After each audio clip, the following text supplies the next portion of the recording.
Welcome to this video where we will explore the basics of options.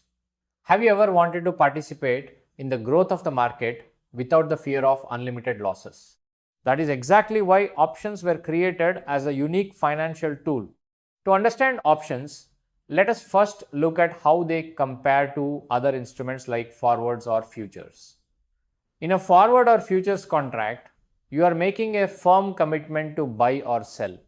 This leads to a linear payoff, meaning your profits and losses can both be unlimited.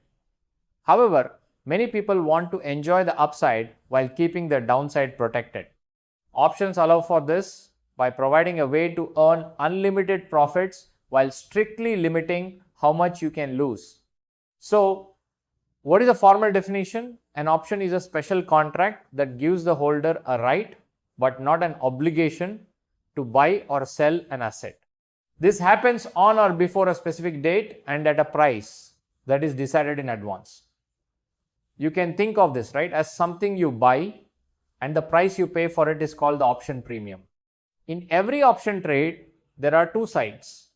On one side, we have the buyer, who is also known as the holder.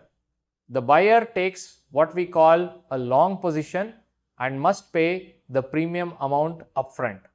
On the other side, we have the seller, who is often called the writer.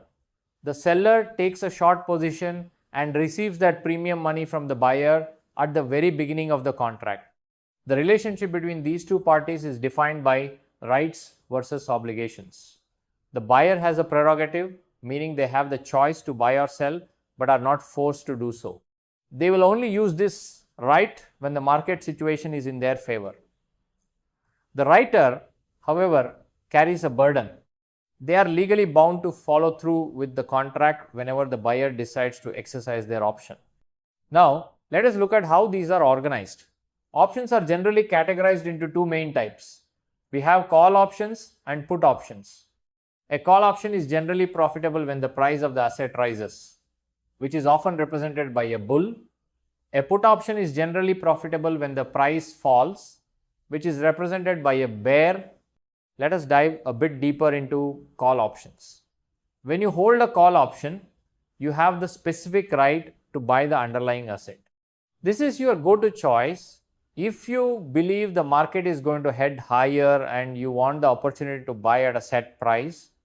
On the other hand, we have put options. A put option gives the buyer the right to sell the underlying asset. This instrument is designed for those who want the right to sell at a predetermined price, especially if they expect the market value to drop. By understanding these two types, you are well on your way to mastering how options work in the financial world.